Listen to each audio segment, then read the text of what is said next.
My golden child sister broke my new phone that I bought for myself because I didn't buy her one too, so I sold her MacBook and kept the money. My sister is the golden child of our family, and it has been this way since she was born. My parents always wanted a girl, and rejoiced after finding out that my youngest sibling was going to be one. I on the other hand was a boy who came first, and was a failed termination. My parents both have always preferred my little sister. Although they have never said this outright, their actions make it very, very clear. I am currently 16 and my sister is 14, and my parents have already bought her a car and my dad is teaching her how to drive. As early as I can remember, my sister's achievements and special occasions were always more celebrated. She got presents on my birthday, she got to choose the cake on my birthdays, she got to pick all the family events we did. If we ever went to the movies as a family, like we did one year for my birthday, my sister got to pick the movie. I remember that day very well. Avengers Endgame had just come out, and it was all the rave at the time. I was 12 at the time, and desperately wanted to see it. However, my sister objected and wanted to go watch the Lego movie. After some back and forth, which was really just my parents telling me to be the bigger person and let her have her way, we ended up going and watching the Lego movie. One thing that hurt a lot was how much my sister relished in the favoritism of my parents, and used whatever chance she could to wrong me and let me know that our parents would always have her side.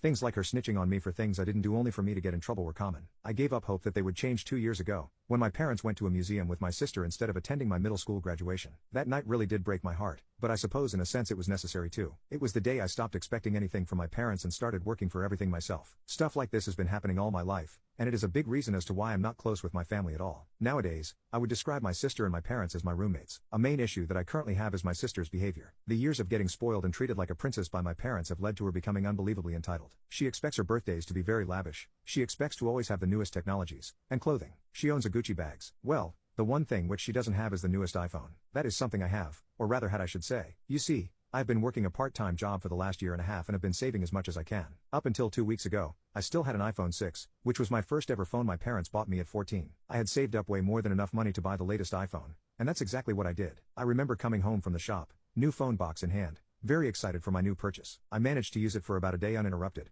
when I heard my sister complaining about me having it. "Why do you get to have a new phone when I'm stuck with this old piece of poop?" she asked me. The old piece of poop she was referring to was her iPhone 13. I told her because I worked for it, and I saved up for it, and I decided to buy it for myself. My sister proceeded to ask me why I didn't get her one. I was sort of expecting this from her, so I responded by telling her that her current phone is still new, she did not work for a new one, and shouldn't expect me to get her one. She was of course not satisfied, and in a classic move from my sister, went upstairs to tell our mother about it. I knew what was about to happen, and I mentally prepared myself for the argument that was about to ensue. My mother came down a minute later asking me why didn't I buy my sister a new phone, and I proceeded to tell her the same thing I told my sister. She was not happy, and told me that family buys things for each other. I then asked her if that's the case why did she get my sister a car at 13 and despite me being 16 I still haven't received one, and she said it's because my sister doesn't have a job. I called bullpoop then and there and told my mother I am sick of the blatant favoritism that occurs in this house every single day, that I'm tired of my sister being treated like royalty while I'm treated like a peasant, and if they actually expect me to spend my hard-earned money on a new phone